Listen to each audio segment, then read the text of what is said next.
자, 안녕하세요. 새해가 밝았네요, 그죠? 자, 올해 새해 계획하신 거 하기야 다들 합격을 계획하고 계실 테니까 계획하신 거 다 이루시기를 진심으로 바랍니다. 보통 새해 첫날 첫 주 강의 때는 오리엔테이션 비슷한 거 관행적으로 하는데 올해 제가 합격 전략 설명회인가 이렇게 촬영한 게 있습니다. 그걸로 이제 대신하도록 하겠습니다. 학원 홈페이지나 아니면은 제 홈페이지가 있거든요. 홈페이지 이름은 칼리폴리스라고 있습니다. 이 칼리폴리스의 의미는 플라톤 할 때 제가 말씀드리겠습니다. 말씀드릴 텐데 여기 가시면은 있으니까 그걸 좀 참고를 하시고 간단하게 몇 가지만 좀 말씀을 드리도록 하겠습니다. 1, 2월 달 수업이 강의가 뭘 하시는지는 아실 겁니다. 윤리사상을 할 텐데요. 서양, 동양, 한국 윤리사상입니다. 우리 총 점수의 최소 40%에 해당하는 영역입니다. 하기 때문에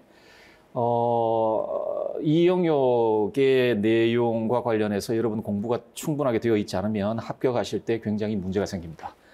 한 40%, 최소 40%입니다. 어떨 때는 한 50%까지 출제되는 영역이기 때문에요. 그래서 그런지 내용이 굉장히 많아요. 사상가들도 많고 안에 포함되어 있는 내용들도 좀 많이 있습니다. 하기 때문에 여러분들이 윤리사상에 대한 감이 좀 있고 그리고 좀 재미가 있으신 분들한테는 좀 재미있는 영역입니다. 제가 강의를 오랫동안 하다 보면은 오히려 정치, 사회 사상을 굉장히 재미없어 하는 분들이 꽤 많이 있습니다. 근데 윤리사상은 여러분 어쨌든 간에 윤리과이기 때문에 윤리사상은 좀 재미있어 하는 그런 경향이 좀 있고 한데 어쨌든 간에 내용이 좀 많아요. 자, 여러분들이 이것과 관련해서 여러분들이 해야 될 일은 두 가지입니다. 이해하고 암기를 하는 겁니다. 암기를 해야 돼요, 무조건. 왜? 여러분 시험을 봐야 되니까. 암기 앞에 장사가 없습니다. 여러분 그냥 대충 알고 있어 봐야 써야 되잖아요, 그죠? 짧은 시간 내에 써야 되기 때문에 암기를 해야 되는데 충분하게 이해가 바탕이 된 암기가 돼야 됩니다. 그리고 이 두 가지는 미뤄두면 안 돼요. 오늘부터 바로 시작을 하셔야 돼요. 그러니까 어떤 경우는 그런 경우도 있거든요. 대충 이해를 한 다음에 암기를 이렇게 이유로 좀 미뤄두겠다라고 생각하시는데 그러면은 해야 될 게 너무너무 많아요. 물론 지금 암기한다고 해가지고 끝까지 갈 수는 없을 거예요. 왜냐하면 우리는 망각의 동물이기 때문에 어쩔 수 없어요. 계속해서 반복을 해야 되기 때문에 어쨌든 이해를 하시고 한 번 정도 암기를 하시고 그렇게 넘어가셔야 됩니다. 자, 합격 전략 설명회에서도 말씀드렸지만 그러면 이해를 해야 될 텐데 뭘 이해를 해야 되느냐, 뭘 암기를 해야 되느냐가 중요하겠죠. 자, 그냥 간단하게 말씀을 드릴게요. 어떤 이론이든 간에 이론 체계 내에 포함되어 있는 크게 세 요소가 있어요.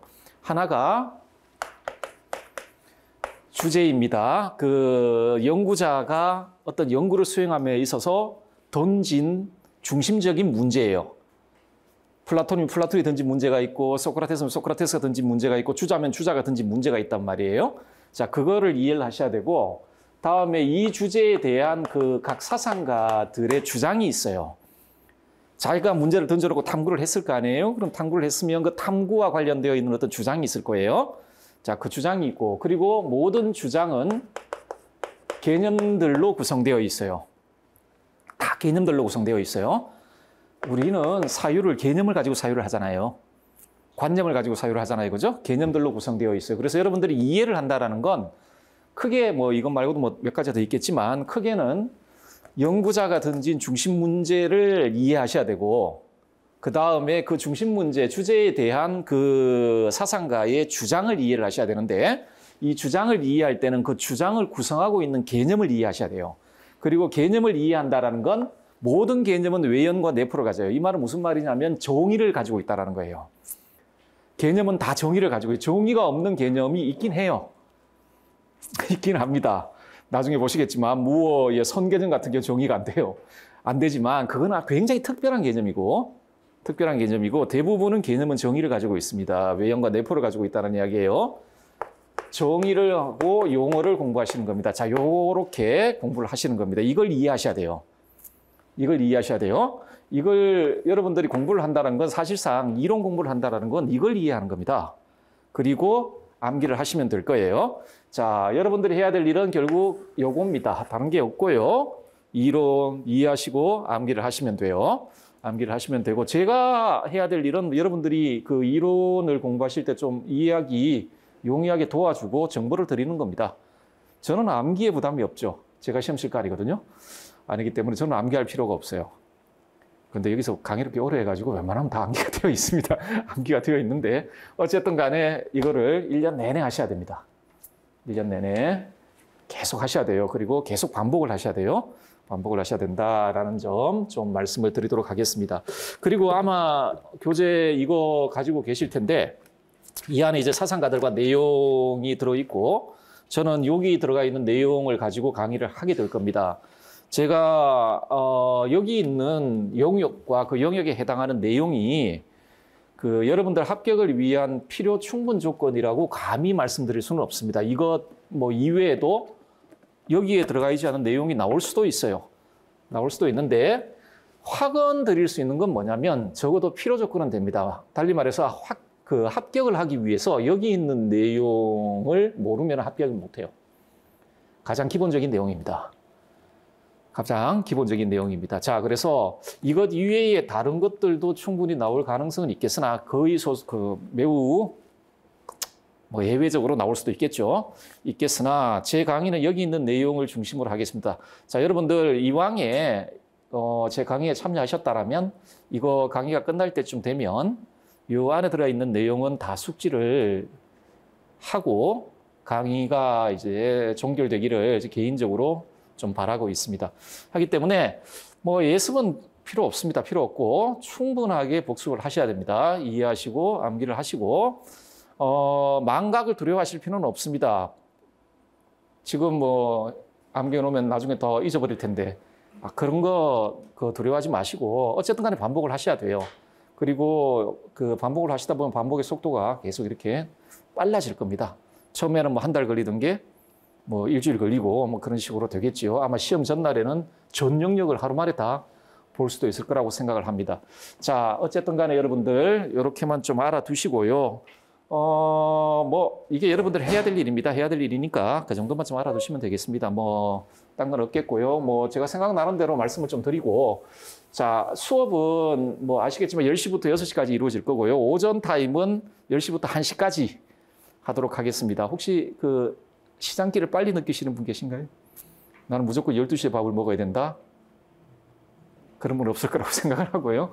1시까지 하고 1시부터 2시까지 식사를 한 다음에 6시까지 그렇게 하도록 하겠습니다. 보통 한 1시간 정도 수업을 하고 한 10분 정도 쉬는 그렇게 진행이 되도록 할 거고요. 여러분들 그 강의를 들으시고 이해가 잘 안 되는 부분이 있어서 질문을 하실 분이 아마 생길 거예요. 질문거리가 생기면은 뭐 여러분 여기 계신 분들은 뭐 오늘 질문을 하셔도 되고요. 하셔도 되고 집에 가서 복습을 하시다가 질문거리가 좀 생겼다 그러면은 아까 제가 제 홈페이지 말씀드렸죠. 그러니까 윌비스로 등록하신 분이든 아니면은 칼리폴리스로 등록하신 분이든 간에 질문은 전부 이쪽으로 가시면은 있어요. 그 질문을 올리는 란이 있거든요. 여기에다가 올려주시면 되겠습니다. 그러면 제가 아는 한에서 좀 이렇게 답변을 드리도록 하고요. 이 교재와 관련해서 특이점 하나를 좀 말씀드리자면 작년에는 이 안에 헤겔도 들어있었고 쇼펜하워도 있었고 막슈웰로도 있었고 뭐 있습니다. 그런데 그분들이 우리 지금 교육과정 내에서 빠져 있습니다. 그래서 원래 작년에도 직접적으로 수업을 하지 않았습니다. 예전에 제가 찍어두었던 인터넷에 올린 게 있거든요. 그걸 보시라고 말씀을 드렸어요. 그래서 올해도 마찬가지입니다. 그런데 올해는 그분들이 지금 이 교재 안에 들어가 있질 않습니다. 왜? 괜히 교재 양만 늘리면 책값이 비싸져요. 그래서 예전에 찍어뒀던 걸 올려놨고요. 거기 가시면은 원래 여기 빠졌던 교재 내용 있잖아요. 그거를 자료로 올려드릴 겁니다. 그냥 그거 보시되 그냥 뭐 시간 나실 때 한번 보시면 되겠습니다. 그렇게만 좀 봐주시면 좋겠습니다. 자, 긴 말 드리지 말고 우리 바로 좀 시작을 하도록 할까요? 그리고 한 가지만 더 말씀드릴게요. 지금 8주로 예상되어 있잖아요. 8주로 예상되어 있잖아요. 지금 이 교재 안에 들어가 있는 사상가들이 2500년 역사에 들어가 있는 사상가들입니다. 2500년. 굉장히 양이 좀 많습니다. 하기 때문에 8주로 끝나지 않을 가능성이 매우 높아요. 제가 강의 제 경험에 의하면 끝나지 않습니다. 끝나지 않는데 그래서 그냥 기계적으로 서양 4주, 동양 한국 합쳐서 4주 이렇게 잡았는데 만약에 서양이 4주에 끝나지 않잖아요. 그러면은 보강을 한번 하겠습니다. 보강을 하고 요것도 4주에 끝나지 않으면 보강을 한번 하도록 이런 식으로 하겠습니다. 그래 보강은 목금 이런 식으로 될 겁니다. 그렇게 좀 생각을 해주시고 그 전주라든지 전전주에 제가 그리고 여러분 보시면 진도 보시면 아실 거예요. 아 이거 보강이 있겠구나 대충 감은 오실 텐데 어쨌든 간에 전주나 전전주에 제가 미리 말씀을 드리도록 하겠습니다. 자 그렇게만 좀 생각해 주시고요. 이제 한번 좀 시작을 해보도록 합시다. 자 서양부터 시작을 하도록 할게요. 학자가 동양보다는 좀 많아요. 내용도 좀 많기 때문에 서양부터 좀 시작을 하도록 합시다. 자 서양 윤리의 출발점은 보통은 소크라테스로 잡긴 하는데 그럼에도 불구하고 우리가 소피스트부터 출발을 하긴 해야 돼요. 왜? 서양 사상의 역사에서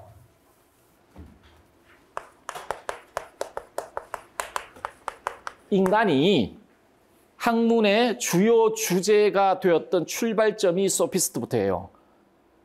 이 사람들이 물론 그 사회 경제적인 어떤 맥락이 있습니다만은 자, 이분들부터 나타납니다. 그 이전에는 그리스 같은 경우에는 자연 철학자들이 있었어요. 인간이 철학의 대상이 아니었어요. 그런데 소피스트부터 인간 그리고 인간과 관련되어 있는 문제가 학문의 주 탐구 대상이 되기 시작을 해요. 그러니까 당연히 어떤 학문, 윤리학이라든지 정치학이라든지 인간 삶과 관련되어 있는 어떤 실천적인 학문 분과들이 이제 중심 탐구 주제로 등장을 하기 시작한다는 겁니다. 자, 이제 소피스트도 취약했는데 이분들은 단독으로 출제되는 경우는 없어요. 예전 객관식 시험이든 서술형 시험이든 이전 시험이든 간에 단독으로 출제되는 경우는 없습니다. 하기 때문에 비중이 굉장히 낮아요. 비중이 굉장히 낮고 그렇게 크게 중요한 사상가는 아닙니다. 아닌데 그럼에도 불구하고 좀 알고 넘어가야 될 거라고 생각하고 작년에 그 윤리적 상대주의 문제 나왔죠? 좀 문제가 좀 재밌었는데 아마 상대주의의 종류가 나왔을 거예요. 서양 역사에서 윤리적 상대주의의 기원이 되는 분들인데요. 자, 이거는 사람 이름도 아니고 학파 이름도 아니에요. 소피스트 학파라는 건 존재하지 않아요.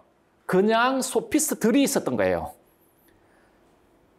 소피스트들이 있던 거예요. 학파를 형성한 사람들이 아니에요. 예를 들어 플라톤은 학파가 있고요. 아리스토텔레스도 학파가 있었어요.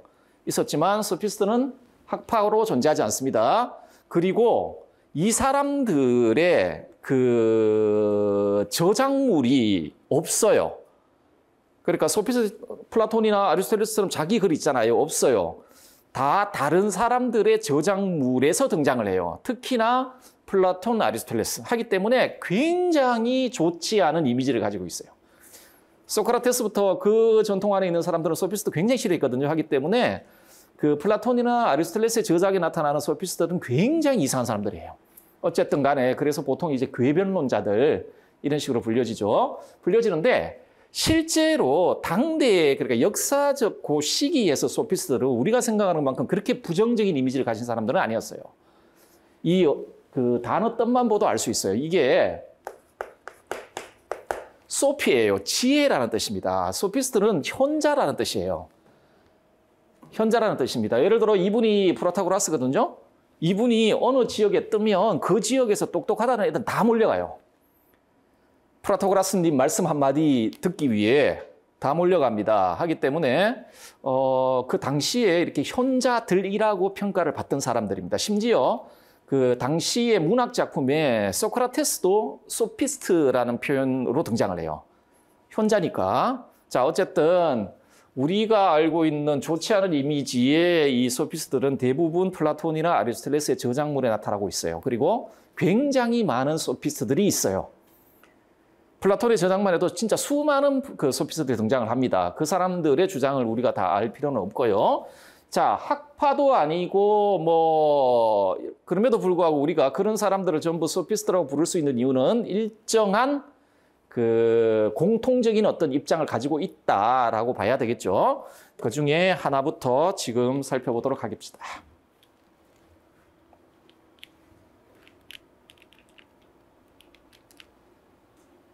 이거 왜 이렇게 늦게 뜨지? 자, 이건 그냥 참고로 알아두십시오. 소피스트 탐구 대상 목표 방법인데 그냥 설명만 드릴게요. 아까도 말씀드렸죠. 인간의 문제를 다뤘다고. 이분들은 언어, 종교, 기술, 시각, 윤리학, 정치학 등 인간 삶과 밀접하게 관련된 걸 주 학문의 대상으로 삼고 그걸 탐구했고요. 활동 목표는 뭘까요? 현실에서 잘 살기 위해 필요한 실제적이고 실용적인 지식을 구축하고 그걸 가르치는 걸 활동 목표로 잡았습니다. 그리고 탐구 방법은 소위 그 경험 귀납적 방법이라고 이야기 되는데요. 자, 요거는 그냥 참고로 알아두시는데 이 경험 귀납적 탐구 방법을 통해 귀결되는 내용이 이거예요. 아, 이렇게 탐구하다 보니까 영문불변하고 보편적인 지식은 없구나. 그리고 그게 설령이 있다 할지라도 우리가 소유할 수 있겠구나. 자, 그리고 그러면 우리가 지식이라는 것이 가지고 있는 가치는 뭘까? 그것이 가지고 있는 진리성이 아니라는 거예요. 그 지식이 가지고 있는 유용성이 지식의 가치를 결정한다. 그래서 소피스트는 상대주의의 기원이자 동시에 실용주의의 기원이라고 평가받는 사람들입니다. 자, 이 정도만 좀 알아두신 다음에 이 이야기를 지금부터 하도록 하겠습니다. 자, 인식론과 관련된 이야기인데 그 자체로는 그렇게 중요하지 않아요. 그 상대주의 인식론이 나올 가능성은 없어요. 대신에 이걸 제가 말씀드린 이유는 뭐냐면 윤리학의 기초가 되는 관점이에요. 윤리학의 기초가 되는 관점이기 때문에 여러분들은 그냥 가볍게 이해를 하시면 됩니다. 자, 여러분 제가 아마 이 말씀 먼저 드려야 되겠는데 매주 아마 이렇게 나갈 거예요. 보충 자료가 있고 다음에 개념이 있습니다. 이런 식으로 나갈 텐데 이 보충 자료를 넘겨다 보시면은 올해 뭐 기출 지금까지 기출된 거 있고 그 강의 요약이라고 되어 있는 거 있죠?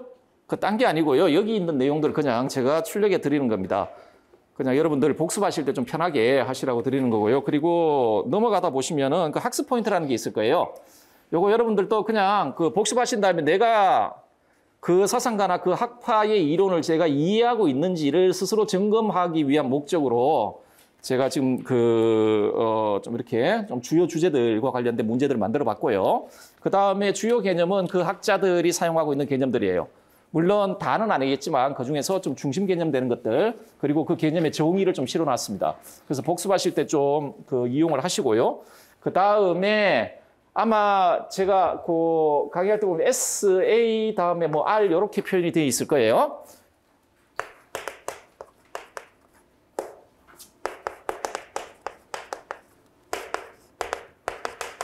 요 약자입니다. 그렇게 보시면 됩니다. 주장은요, 아까 말씀드렸죠. 이론은 주장이 있고, 그 주제가 있고, 그 주제와 관련된 그 학자의 주장이 있고, 다음에 주장은 크게 두 가지로 나눌 수 있어요. 하나가 결론이 되는 주장이 있고, 근거가 되는 주장이 있어요. 그래서 요거는 A는 결론이 되는 주장이고, R은 이 사람이 왜 그런 결론을 이끌어냈을까? 근거가 되는 주장이 있고요. 그 다음에 아마 지금 여기는 없는데, C라는 게 있을 거예요. 아마 그 보충자료 보시면. C는 뭐냐면 컨셉이에요. 개념이에요. 그렇게 요 자료를 이해하시면 되겠습니다. 자, 상대주의 인식론 한번 보도록 합시다. 자, 상대주의 인식론. 자, 주제입니다. 인간은 보편타당하고 절대적인 지식을 소유할 수 있을까? 여러분, 보편타당하고 절대적인 지식을 소유할 수 있을까요, 우리가? 자, 이 물음에 대한 혹은 인간이 소유한 지식은 보편타당성, 절대성을 지닐 수 있을까? 이때 보편타당성이란 뭐죠? 무슨 말이죠? 어떤 조건, 어떤 시대, 어떤 문화권이든 간에 모든 사람들이 참이라고 받아들일 수 있는 지식이에요. 자, 우리가 가지고 있는 지식이 모든 사람들이 참이라고 동의할 수 있는 지식. 자, 그런 지식이 존재할 수 있을까? 이런 거예요. 이런 거예요. 자, 인간이 소유한 지식은 보편타당성, 절대성 이런 거 있을까? 이런 성격을 지닐까? 라고 문제를 던져요. 자, 이 물음에 대한 소피스트들의 기본적인 입장은 이래요. 인간은 절대로 보편타당하고 절대적인 지식을 소유할 수 없어. 우리는 절대로 보편타당하고 절대적인 지식을 소유할 수 없다. 그러면 우리가 가지고 있는 지식은 어떤 성격을 가지냐? 상대적인 타당성만을 지닌다. 상대적인 타당성만을 지닌다. 자, 요 상대적 타당성이라는 말의 의미를 미리 설명을 드릴게요. 자, 상대적 타당성이라는 말은 뭐냐면은, 자, A라는 사람이 있고 B라는 사람이 있어요. A라는 사람이 있고 B라는 사람이 있는데, 자, 인식 대상 알파가 있어요. 인식 대상이 있을 거 아니에요? 그런데 A라는 사람은 알파는 뭐 무겁다 이렇게 판단을 한 거예요. 그렇죠? 그런데 B라는 사람은 예를 들어서 막 헬스 같은 거 열심히 알잖아요. 근육 많은 사람은 예를 들어 똑같은 10kg, 10kg 좀 너무 작나? 20kg라도 어떤 사람은 가볍게 느껴지고 어떤 사람한테는 저 같은 사람은 들지 못할 무게로 이렇게 느껴진단 말이에요. 어떤 사람은 가볍다 이렇게 판단하는 거예요. 자, 동일한 인식 대상을 두고 완전히 상반된 판단을 해요. 자, 상대적 타당성만을 가지고 있다라는 말은 무슨 말이냐면 이 판단은 A한테는 타당한 판단이에요. A한테는 참이라는 거야. 무겁잖아요. 예를 들어서 제가 막 이렇게 근육 좋은 사람이 20kg 번쩍 들었는데 제가 이거 못 들고 있단 말이에요. 그러면 그 사람이 저한테 와서 야, 이거 가벼운데 하니까 저는 무겁다 그런단 말이에요. 그렇게 말할 거 아니에요? 그럼 제 주장이 틀렸냐는 거지. 나한테 무겁단 말이에요, 진짜. 그 사람은 가볍겠지만 난 진짜 무거워요. 틀리지 않단 말이거든요. 자, 요 판단은 알파에 대한 A의 판단은 그 사람한테는 타당해요. 그 사람한테는 참이라는 말이에요. 그리고 동일한 판단 대상, 인식 대상 알파에 대한 판단 있잖아요. 이 판단은 B한테는 타당해요. B한테는 참이라는 거예요. 그런데 이 사람의 판단이 A한테도 타당하냐는 거지. A한테는 타당하지가 않아요. 그렇죠? 그러면 A의 판단이 B한테는 타당하냐는 거지. 타당하지가 않아요. 이 판단은 A한테 참이지만 B한테는 참이 아니야. 이 판단은 B한테는 참이지만 A한테는 참이 아니에요. 각각의 판단은 그 판단자에게만 타당해. 이게 상대적 타당성이에요. 상대적 타당성이에요. 그리고 이 말은 뭘 함축하죠?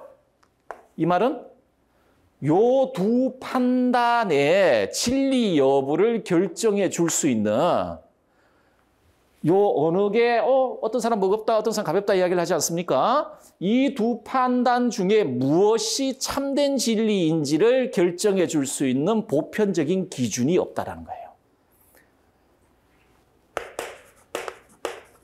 이게 없다라는 겁니다. 이런 거 없어. 그냥 어떤 대상에 대한 각자의 판단은 각자에게 참이야. 이게 상대적 타당성만을 가지고 있다는 겁니다. 그래서 개인들이 내린 판단의 진위를 판별해주는 보편적이고 절대적인 기준 이런 거 없다. 자, 이게 요 물음에 대한 소피스트들이 가지고 있는 기본적인 입장이에요. 자, 그러면은 왜 이런 결론을 도출했을까? 왜 이런 결론을 도출했을까? 자, 그 이유를 한번 보도록 합시다. R은 reason입니다. 이유라는 이야기인데, 약자인데. 자, 왜 그럴까? 우리가 가지고 있는 인식의 한계 때문에 그렇습니다. 이거는 나중에 보실 소크라테스나 플라톤하고는 완전히 달라요. 생각이 왜 다른지 보도록 할게요. 자, 인식을 하려면 두 가지 요소가 있어야 돼요. 하나가 인식 대상이 있어요. 하나가 인식 주체가 있어요. 그렇죠? 인식 대상이 있고 인식 주체가 있잖아요. 그렇죠? 자, 소피스트는 어떻게 생각하냐면 우리에게 인식될 수 있는 대상은 전부 감각, 지각될 수 있는 대상으로 한정돼요. 이런 대상들이 우리가 경험할 수 있는 대상, 우리가 감각할 수 있는 대상, 감각, 지각 대상으로 한정돼요. 우리가 감관을 통해 알 수 있는 대상들 있죠? 볼 수 있고, 들을 수 있고, 맛볼 수 있고, 이렇게 촉감을 느낄 수 있고, 그런 대상들로 한정돼요. 감각, 지각의 대상으로 한정돼요. 달리 말하면 감각, 지각되지 않는 대상의 대상은 예를 들어 어떤 게 있을까요, 여러분? 신 같은 존재들 있죠. 신 같은 존재는 우리 감관에 의해 우리가 인식될 수 있습니까? 없습니까? 안 되죠. 이런 대상들은 인식의 대상이 아니라고 봐요. 인식의 대상은 우리가 감각할 수 있는 대상으로 한정이 된단 말이에요. 자, 그리고 그 대상과 관련해서 우리가 이런 대상을 인식할 때 제1의 인식기관은 감관이에요. 감각을 가지고 인식을 하고 그 감각의 결과 나타나는 걸 보통 내용을 지각 이렇게 불러요. 아이스테시스라는 용어인데 감각을 통해 우리가 알게 된 알미예요. 감각을 통해 우리가 알게 된 알미, 감각 지각이에요. 자, 한번 보세요. 그러면 감각 지각의 대상들 중에 영원 불변하는 게 있습니까? 없습니까? 여러분 주위에. 여러분이 경험할 수 있는 대상들 중에 없죠? 얘들은 끊임없이 변해요. 오늘 보신 제가, 지금 이 시간에 본 제가 오늘 6시쯤에 볼 제가 아니에요. 여러분은 같은 물에, 평생 같은 물에 발을 담글 수가 없다. 뭐 헤라클레이토스가 이야기한 건데, 물은 계속 그러니까 끊임없이 변하죠. 자, 그리고 이 감각 한번 보세요. 여러분들이 가지고 있는 감관의 상태, 지금은 그래도 여러분 에너지가 좀 있죠. 나중에 5시쯤 돼 보세요. 뭐 상태가 굉장히 힘들어요. 특히나 1월이잖아요. 제 강의가 하루 종일 있기 때문에 아직까지는 적응이 잘 안 되실 겁니다. 아마 오늘 집에 가실 때 여러분들 중에 상당수 분은 인터넷 강의로 돌려야 되겠다 이런 생각을 하시는 분이 꽤 많이 나타나실 겁니다. 앉아있는 게 힘들잖아요. 어쨌든 간에. 근데 조금 지나면 적응이 됩니다. 적응이 되고 뭐 할 텐데. 어쨌든 이 감관의 상태도 변해요, 계속.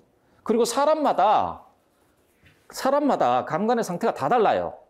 그렇죠? 자, 그러면 이런 대상하고 이런 인식기관, 우리의 모든 인식은 감각 지각의 한계를 넘어설 수가 없다고 생각한단 말이에요, 소피스트가.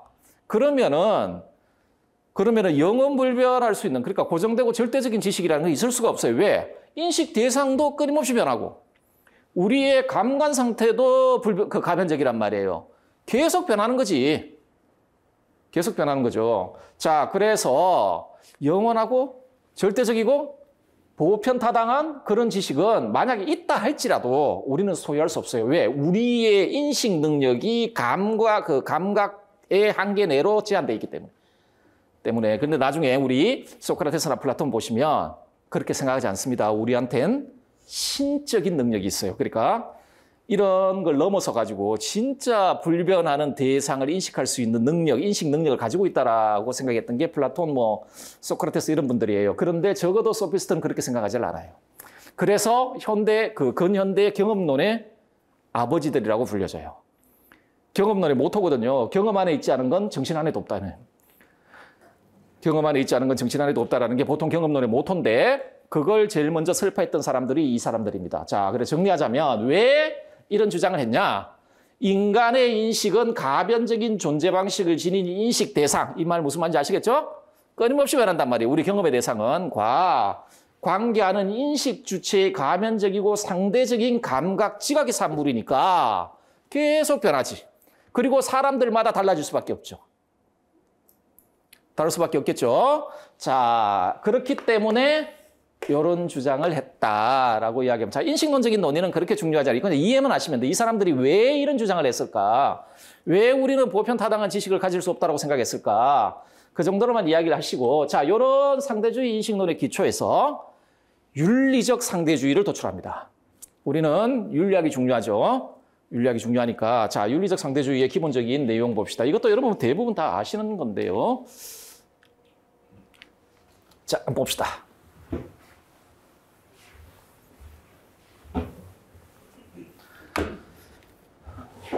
자, 상대주의라고 말씀드렸죠. 이 말이 가지고 있는 가장 핵심적인 의미는 상대적 타당성만 가진다라는 말입니다.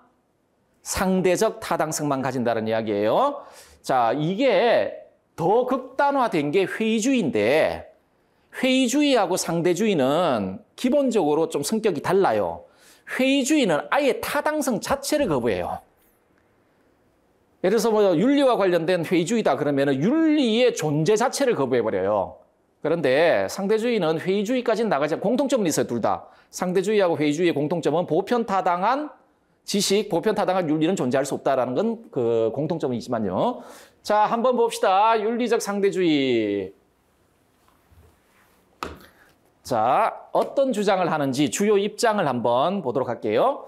보편타당하고 절대적인 도덕적 지식 있을까요, 없을까요? 자, 도덕적 지식도 지식의 일종인 한에서는 있을 수가 없어요. 자, 간단하게 예를 들자면 다시 한번 봅시다. 이건 이제 도덕 판단의 대상입니다. 알파를 도덕 판단의 대상이라고 생각하세요. 이게 행위일 수도 있고 성품일 수도 있고. 자, A는 알파는 선하다라고 판단해요. B는 알파는 악하다라고 판단해요. 자, 동일합니다. 이 중에서 진리에 해당하는 판단을 인정하지 않아요. 소피스트들은. 자, 어떻게 본다고 이 판단을? 이 판단은 A에게는 타당해. 이 판단은 B에게는 타당해. 하지만 B의 판단은 A에겐 타당하지 않아. A의 판단은 B에게는 타당하지 않아. 자, 요 이 알파를 뭐 도덕 규범이 될 수도 있고 아니면 전체적인 도덕 체계가 될 수도 있어요. 체계가 될 수 있어요. 그리고 이 A, B가 개인일 수도 있고 사회일 수도 있어요. 어떤 사회가 가지고 있는 도덕 체계는 그 사회에서는 타당해. 하지만 다른 사회에서는 타당하지 않아. 각자 상대적 타당성만 가지고 있다는 이야기입니다. 이게 상대주의예요. 어떤 사람이 내린 도덕 판단은 그 사람에게는 타당해. 하지만 다른 사람에겐 타당하지 않다. 자, 보편 타당하고 절대적인 도덕 지식은 존재하자면 존재하더라도 인간은 알 길이 없어요. 인식의 한계 때문에.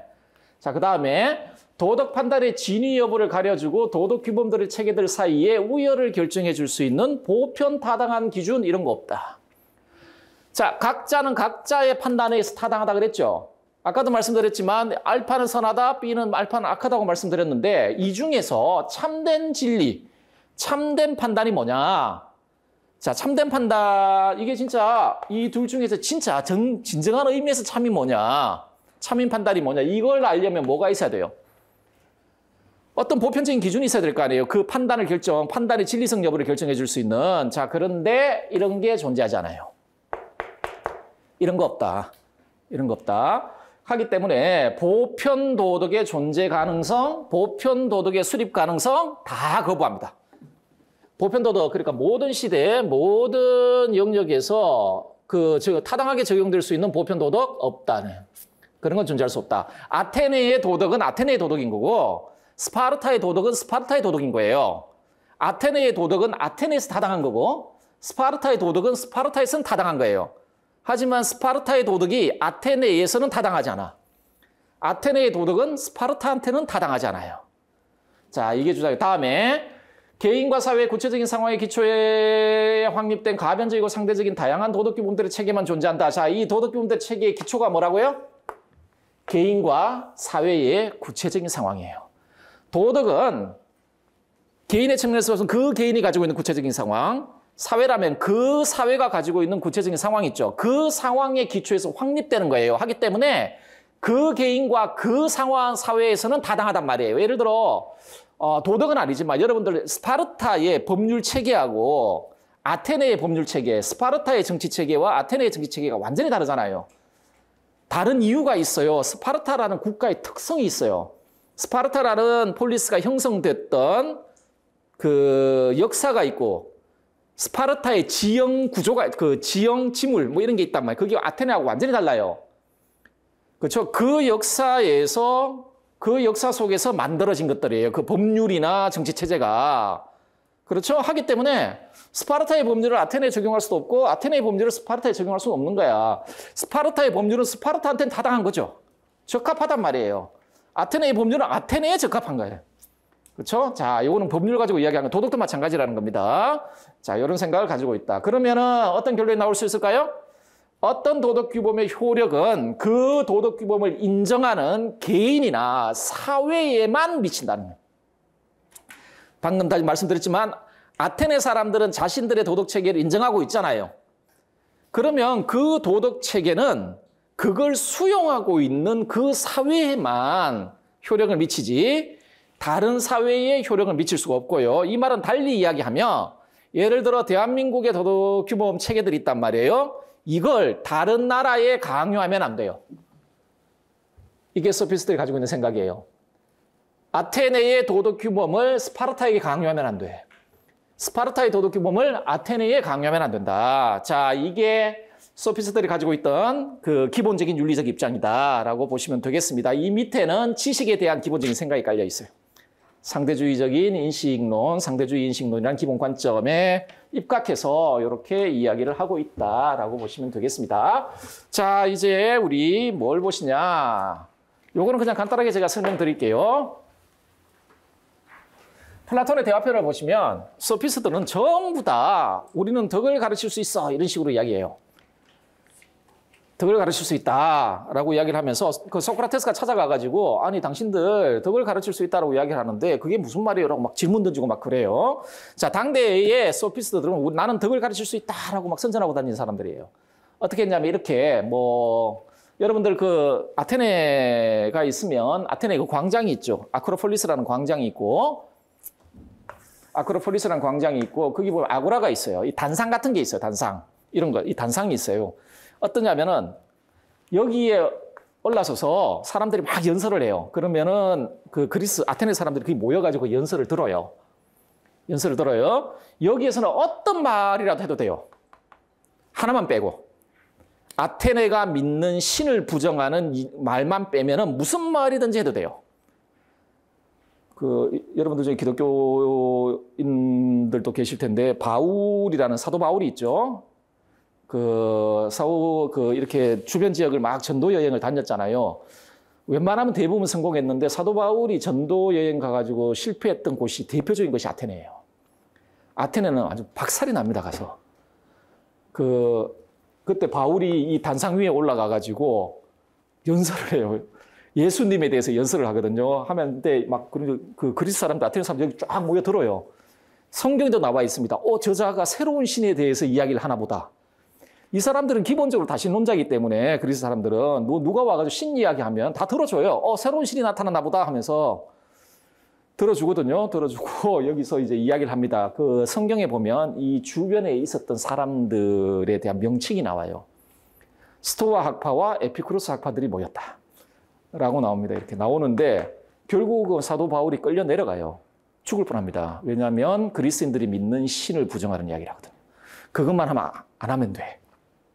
그러면 자 소피스트들이 여기 와가지고 여기 서가지고 막 이야기를 해요. 무슨 말이냐면 소위 말해 광고를 합니다. 이 노량진처럼 저만 믿으면 합격합니다. 이거 이렇게 광고를 해요. 여러분 그걸 그래서 온갖 이상한 짓 합니다. 자기가 발명한 거 목에 걸고 막 온몸에 걸고 이렇게 나와가지고 봐라 나는 얼마나 그 지혜로운 자인지 이런 식으로 광고를 했거든요. 순회 교사들 아닙니까? 그렇잖아요. 그러면은 여기서 듣고 있던 귀족 집안 아니면 돈 좀 많은 사람들이 그 이야기를 듣고 아버지나 뭐 부모님들이 이렇게 개인 교사로 초빙을 해요. 돈 많이 주고. 요게 그 당시에 소피스트들이 했던 짓인데 소크라테스가 혐오를 합니다. 혐오를 하는데요. 자, 그럼 여기서 간단하게 그 사람들이 덕을 가르칠 수 있다라는 말을 했을 때 도대체 그 소피스트들이 이야기했던 덕이 뭘까? 소크라테스 할 때 제가 조금 더 자세하게 말씀드리겠습니다. 여러분들 지금 여러분들이 가지고 그리고 동양 문화권에서 생각하는 이 덕 있잖아요. 개념 가지고 이해하면 안 돼요. 유사한 점이 분명히 있지만 요 개념을 이렇게 일단은 이해를 하십시오. 유능함. 덕이란 어떤 유능함이다. 유능함. 무슨 일을 잘 해낼 수 있는 유능함. 능력. 실력. 이런 의미입니다. 어떤 일을 잘 해낼 수 있는 유능함, 능력, 실력. 이게 덕이에요.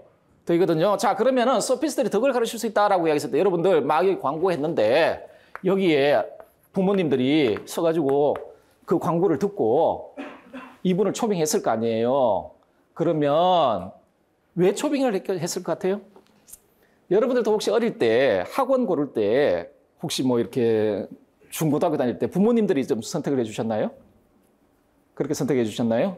그때 부모님들이 학원 정보들을 쫙 취합을 해가지고 여기가 좋네 이렇게 뭐 선택을 하셨을 거 아니에요. 그때 부모님이 선택할 때 선택 기준이 뭐예요? 뭐 이렇게 공부를 좀 잘하게 만들어서 뭐 이렇게 뭐 좋은 대학을 보낸다든지 뭐 그럴 거잖아요. 부모님들 여러분 도덕적인 인격자가 되기 위해 그런 목적으로 학원을 선택하셨나요? 훌륭한 사람으로 만들어야 되겠다. 정의로운 시민과 도덕적인 개인을 만들어야 되겠다. 그 목적 하에서 학원을 골랐냐고요? 아니잖아요. 마찬가지였어요. 마찬가지였어요. 이 사람들이 가가지고 아테네 시민 여러분, 아테네에서 여러분한테 필요한 게 뭡니까? 미네에 가가지고 말빨 세우는 거예요. 자기 주장을 강하게 하고 남의 주장을 약화시키는 거예요. 민주정 아테네에서 시민에게 요구되었던 최고의 능력이에요. 그 능력이 없으면 자기 주장을 입법할 수 없고요. 심지어 재판소에 가서 민사재판 같은 거 할 거 아니에요. 변론을 해야 될 거 아니에요, 자기 자신을. 만약에 그 변론에 져버리면 재산 다 뺏기고 생명도 위험하단 말이에요. 하기 때문에 당시 아테네에서 개인들에게 요구되었던 그 아테네에서 정말 출세하고 잘 살기 위해 요구되었던 최고의 능력은 뭐냐면은 변론술 같은 거예요. 수사술. 하기 때문에 수사학 같은 거. 이거든요. 그러면 소피스트들이 여기 올라가서 했던 이야기가 뭐겠습니까? 그런 일에 대한 유능함을 키워주겠다는 거예요. 그게 덕의 교수예요.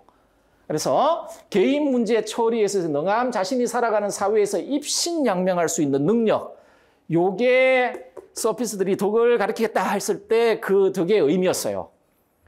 그럼 뭘 가르치겠어요? 수사술 같은 거 가르치고 변론술 가르쳐주고 뭐 그렇게 하겠다는 거지.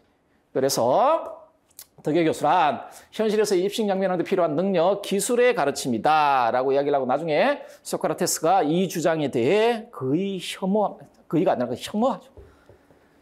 이게 무슨 덕이냐. 덕의 가르침을 왜 이렇게 생각하냐. 어쨌든 간에 이 사람들은 이렇게 생각을 하였다 정도만 알아두시면 되겠습니다. 자, 대표적인 사례 보도록 합시다. 먼저 제가 아까 말씀드렸지만 플라톤과 아리스토텔레스의 저작물에 보시면 수많은 소피스트들이 나와요. 그 사람들의 주장을 우리가 다 알아야 될 이유는 전혀 없죠. 없는데 그래서 제가 이 소피스트들을 좀 선정할 때 선정 기준은 교과서에 언급되고 있는 그 소피스트들을 중심으로 선정을 했습니다. 그리고 그 중에서도 가장 대표적인 분이 이분입니다. 프라타고라스예요. 자, 프라타고라스는 아예 플라톤의 대화편 한 편의 제목이 프라타고라스예요. 프라타고라스인데 이 말은 무슨 말이냐? 당대에 여러 소피스트들이 존재하지만 그 중에서도 가장 대표적인 소피스트였다.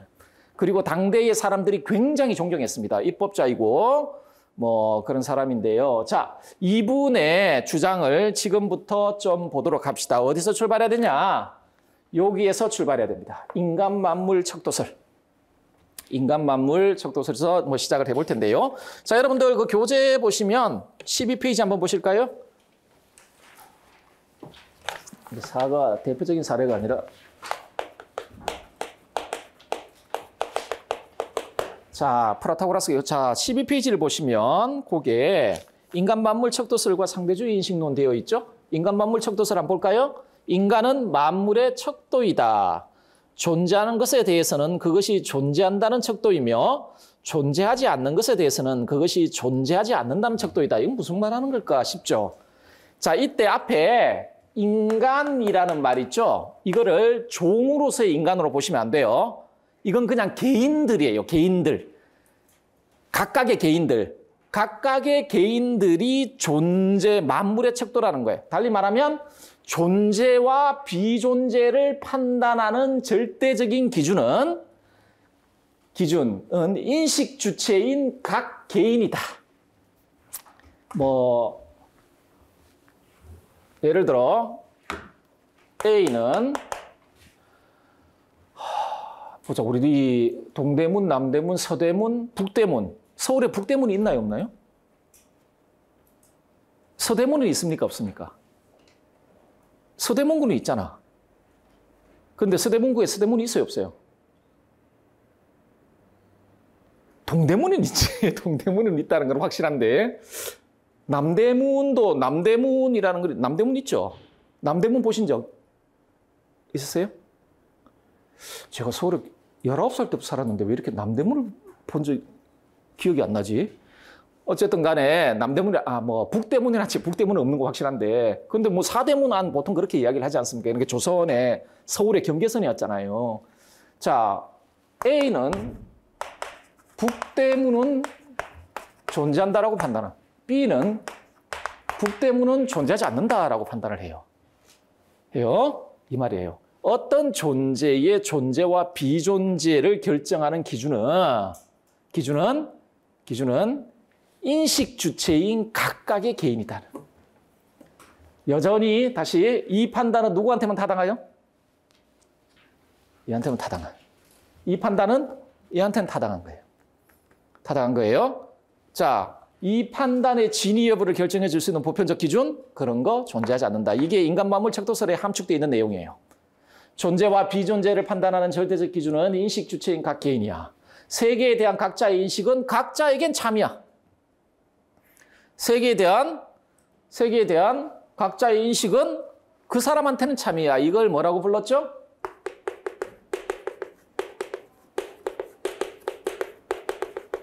상대적 타당성을 가진다라고 말씀드렸죠. 여러분들, 상대주의는 절대로 모든 사람들의 판단은 전부 거짓이다라고 말하는 게 상대주의가 아니에요. 우리가 내리는 모든 판단은 얘도 거짓이고 얘도 거짓이다 이런 말 하는 게 상대주의가 아니에요. 여러분들 만약에 제가 A의 판단도 거짓이고 B의 판단도 거짓이다라고 주장할 수 있으려면 내가 뭘 가지고 있어야 돼요? 진리 여부를 결정할 수 있는 기준을 내가 가지고 있어야 되는 거예요. 그래야만 저거 다 거짓이야 이렇게 이야기할 수 있는 거지. 그렇죠? 상대주의는 그걸 이야기를 하는 게 아닙니다. 우리가 주장하는 바는 전부 거짓이야 이 말을 하는 게 아니에요. 상대적 타당성을 가지고 있다라고 이야기를 할 뿐이에요. 각자의 판단은 각자에게 참이다. 자, 따라서 세계에 대한 인식은 상대적 타당성, 가변성을 지니기 때문에 보편 타당한 인식은 불가능해요. 아까도 말씀드렸지만 상대주의 인식론의 아주 핵심들을 함축하고 있는 게 인간 만물 척도설이에요. 하기 때문에 인식의 진위를 판별하는 객관적이고 보편적인 기준 그런 거 없다. 아까 말씀드렸던 상대주의 인식론입니다. 자, 요 주장에 대하여 우리 소크라테스께서 이 인간 만물 척도설 있죠? 이 인간 만물 척도설에 대하여 비판을 하십니다. 자, 요게 보시면 비판 내용을 제가 좀 요약을 했는데 테아이테토스 편이라고 플라톤의 후기 작품에 속하는 작품에 보면 이 인간 만물 척도설에 대한 소크라테스의 비판이 나와요. 자, 첫 번째 한번 볼까요? 감각 능력을 소유한 모든 존재자는 만물의 척도가 될 수 있다. 왜? 아까 소피스트들은 우리 인식 능력을 어떻게 한정한다고? 감각 능력으로 한정하고 있잖아요. 그래서 그 전제하에서 각각의 개인들은 존재와 비존재 척도라고 이야기를 한 거 아니에요. 자, 그러면은 이걸 넓혀보자는 거지. 감각 능력을 인간만 가지고 있냐는 거지. 여러분들이 집에서 키우는 고양이나 개, 강아지 감각 능력이 있습니까? 없습니까? 어떤 의미에서 여러분보다 더 뛰어나죠. 후각 능력이라든지 청각 능력이라든지 뭐 시각 능력 같은 거 더 뛰어나지 않습니까? 감각 능력 다 있어. 그러면 만물의 척도를 인간으로 한정해야 될 이유가 전혀 없다는 거죠. 그 소크라테스 표현대로 올챙이라든지 얘네들도 만물의 척도일 수 있다라고 이야기를 하는 거죠. 자, 우리 교과서를 보시면 이 이야기를 하는 경우는 거의 없어요. 어떤 교과서 보면은 프라토고라스의 인간 만물 척도설에 대한 비판이 실려 있는 교과서가 있는데 이 내용을 이야기를 합니다. 이 내용을 이야기하거든요. 자, 프라토고라스의 맹점, 모순점. 자, 뭐냐면 볼게요. 프라토고라스는 아까 소피스트들은 어떤 이야기 했다고 그랬어요? 우리는 덕을 가르칠 수 있다. 이렇게 덕의 교사. 우리는 덕의 교사다. 우리는 덕을 가르칠 수 있어. 라고 주장을 했단 말이에요. 그런데 자, 두 번째 비판의 핵심은 뭐냐면 프라토고라스의 주장 안에 자기 모순이 있다는 거예요. 프라토고라스의 주장 안에 자기 모순이 있다는 거예요. 자, 뭐 어떤 모순인지 봅시다. 각자가 지닌 의견과 판단이 각자에게 참이라면 자, 그러면 우리 예를 바꿔봅시다.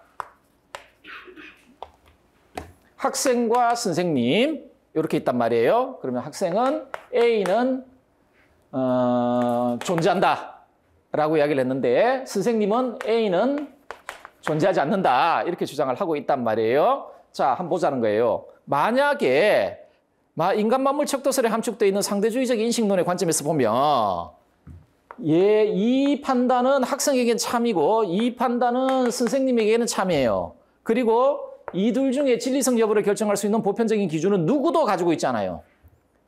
가지고 있지 않죠? 자, 그럼 어떤 일이 발생할까요? 어떤 사람도 다른 사람보다 더 현명하다고 주장할 수가 없어. 선생님이 학생한테 야, 네 판단이 틀렸다라고 이야기할 수가 없다라는 거예요. 왜? 각자의 판단은 각자에게 참이니까. 그렇죠? 그게 상대주의 인식론에서 이야기하는 거 아니에요. 누구도 그 판단과 관련해서 누구보다 더 현명하다. 내가 참된 진리를 소유하고 있다라고 말할 수가 없다라는 겁니다. 그렇죠?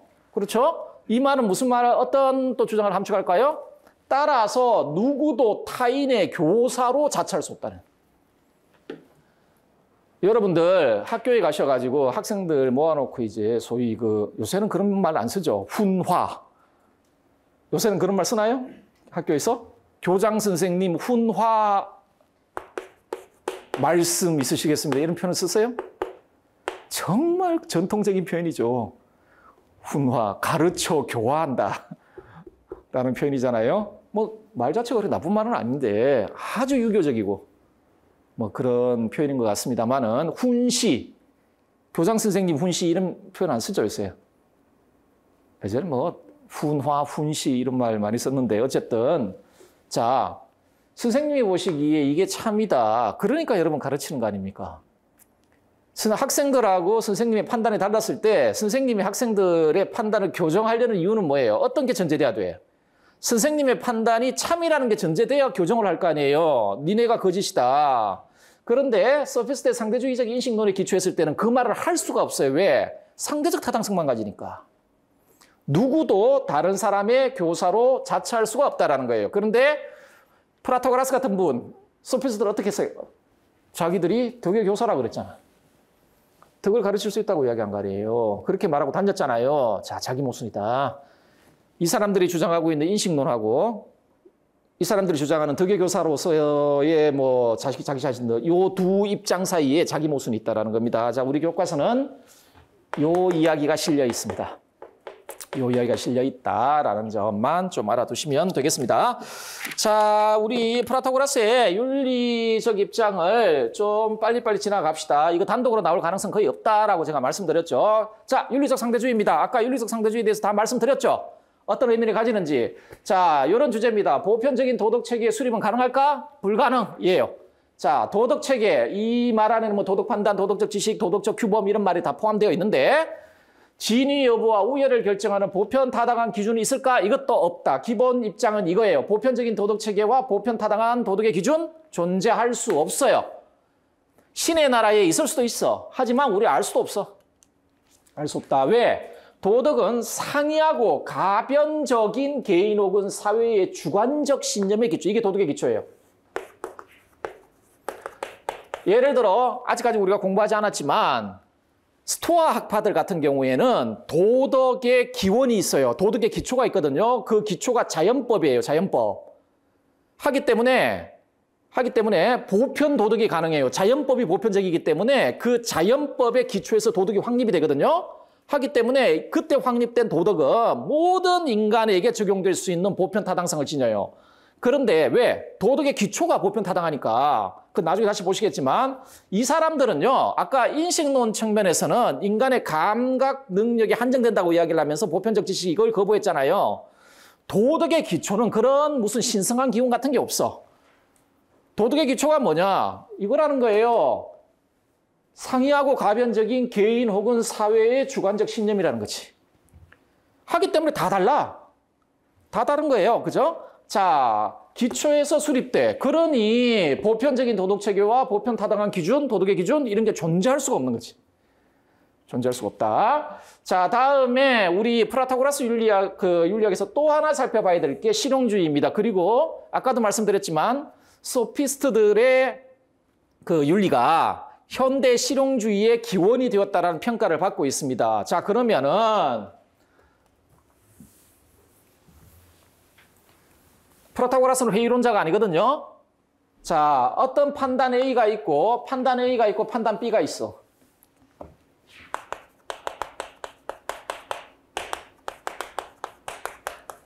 판단 A가 있고 판단 B가 있는데 이 둘 중에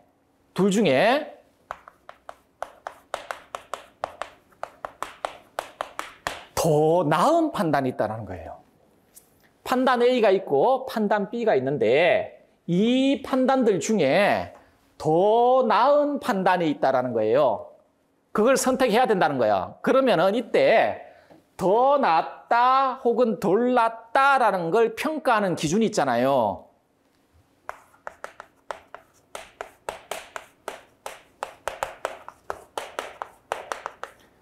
아니에요.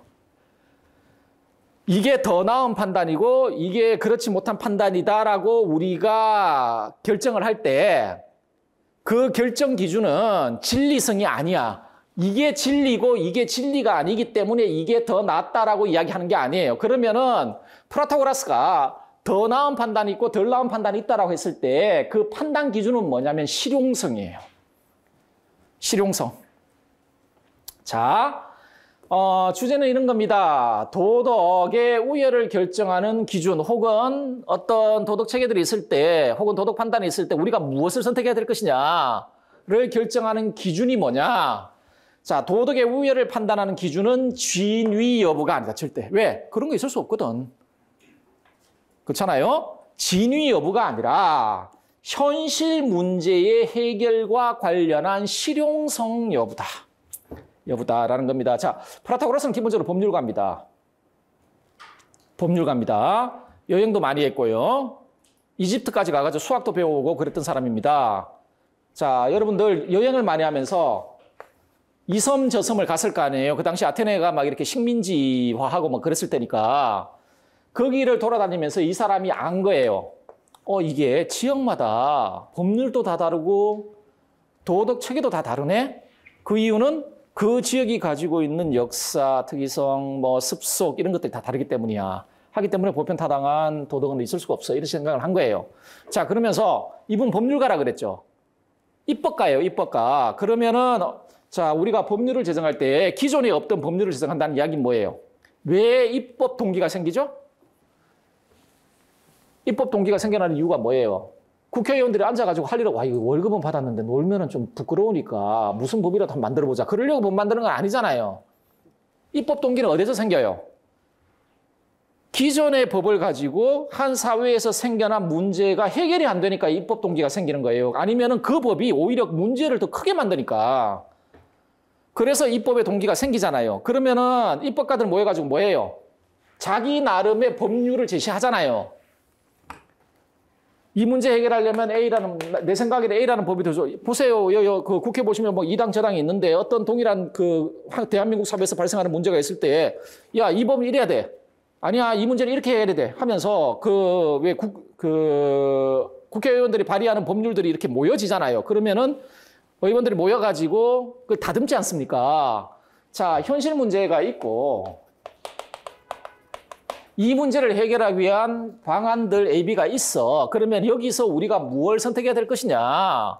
당연히 현실 문제를 해결함에 있어서 어느 게 더 유용하냐? 그 유용한 법률을 선택해야 될 거 아니에요. 도덕도 마찬가지라는 거예요. 어떤 도덕 판단, 우리가 판단을 그냥 내리는 건 아니잖아요. 그냥 내리는 건 아니잖아. 어떤 도덕적 문제가 생겨났기 때문에 판단을 할 거 아니에요? 그렇잖아요? 자, 도덕 판단이든 도덕적 지식이든 도덕적 의무든 크게 이야기해서 도덕 체계는 다수로 존재한 도덕 체계에 있을 경우 무엇을 선택해야 될 것이냐. 그 선택 기준은 진위 여부가 아니에요. 뭐가 진리냐가 아니라 우리가 지금 직면하고 있는 현실 문제, 도덕적인 문제, 이 문제를 해결함에 있어서 뭐가 더 실용적이냐. 그게 더 실용적인 게 더 나은 판단이에요. 그걸 선택해야 된다라고 보고 싶다. 그래서 현대 실용주의의 선구자라고 평가받습니다. 소피스트들이. 자, 하나만 더 하고 조금 쉬도록 할게요. 사회적 상대주의자입니다. 사회적 상대주의, 문화 상대주의라고 불려주기도 하는데 개인적 상대주의가 아니에요. 이 사람 개인적 상대주의자가 아니에요. 자, 사회적 상대주의예요. 달리 말하면 이런 주장을 해요. 그 사회의 관습을 존중할 필요가 있다고 주장을 해요. 자, 도덕을 관습으로 봐요. 사회 관습으로 봐요. 우리가 따르고 있는 도덕적인 의무들, 규범들 이런 거 있죠. 그건 전부 그 사회의 관습이야. 어떤 역사적인 과정을 통해서 만들어진 거예요. 만들어져서 우리에게 지금 전달되고 있는 것들이에요. 관습이에요. 왜 만들어졌을까요? 그리고 그게 왜 살아남았을까요? 그 관습이 그러니까 도덕규범 뭐 예를 들어서 100년 전에 규범 A, 규범 B, 규범 C가 있었는데 어떤 역사적인 흐름을 거쳐오면서 규범 A만 남았단 말이에요. 남아서 우리에게 지금 전달되고 있단 말이에요. 그 왜 살아남았을 거라는 거지. 더 나으니까 살아남은 거예요. 근데 이때 더 낫다라는 건 무슨 말이에요? 예. 우리 사회의 문제를 더 잘 해결해 주었다라는 거예요. 그래서 살아남은 거예요. 그게 관습이에요. 관습이에요. 자, 그러면은 이 관습을 우리가 따라야 돼요? 말아야 돼요? 따라야 돼. 왜? 우리는 더 잘 살고 싶어 하잖아. 그런데 얘는 우리 문제, 우리의 현실 문제를 더 잘 해결해 주잖아요.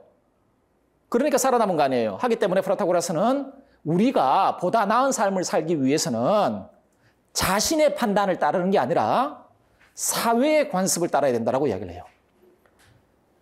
자신의 판단을 따르는 게 아니고 사회의 관습. 자, 윤리적 삶이란 어떤 형태의 삶일까? 어떻게 살아가는 게 윤리적인 삶일까? 요 주제를 던져요. 자, 여기에 대한 대답은 이래요. 윤리적 삶이란 자기 판단에 따라 사는 게 아니에요.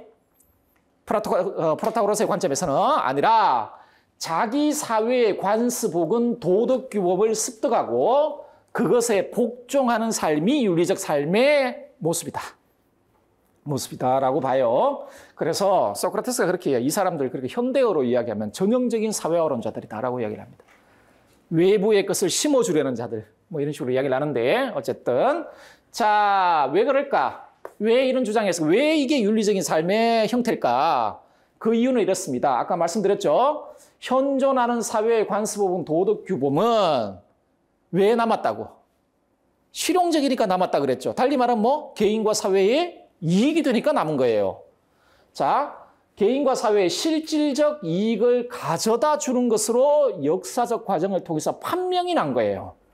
그러면 우리가 나의 판단을 따라 사는 게 아니고 그런 식으로 실질적으로 이익을 가져다 주는 것으로 판명된 관습을 따르는 게 더 나은 삶을 살기 위한 더 나은 방법이라는 겁니다. 자, 이게 프라타고라스의 주장이기도 하지만 사회적 상대주의자들이 가지고 있는 기본적인 생각입니다. 도덕은 관습이야. 도덕은 사회적 관습이야. 사회적 관습이고 걔가 살아남은 이유는 다른 이유가 없어. 걔가 사회의 보존을 위해 보다 더 유익했기 때문에 살아남은 거야. 그러면 우리는 개인이든 사회든 간에 보다 더 나은 삶을 살려면 개인의 판단을 따라 사는 게 아니라 관습에 복종해야 돼. 그러면 더 나은 삶을 살 수 있다. 살 수 있다. 자, 요게 그 프라타고라스의 입장이고 사회적 상대주의가 가지고 있는 기본적인 생각이기도 합니다. 자, 조금 쉬었다가 고르기아스 좀 보도록 합시다.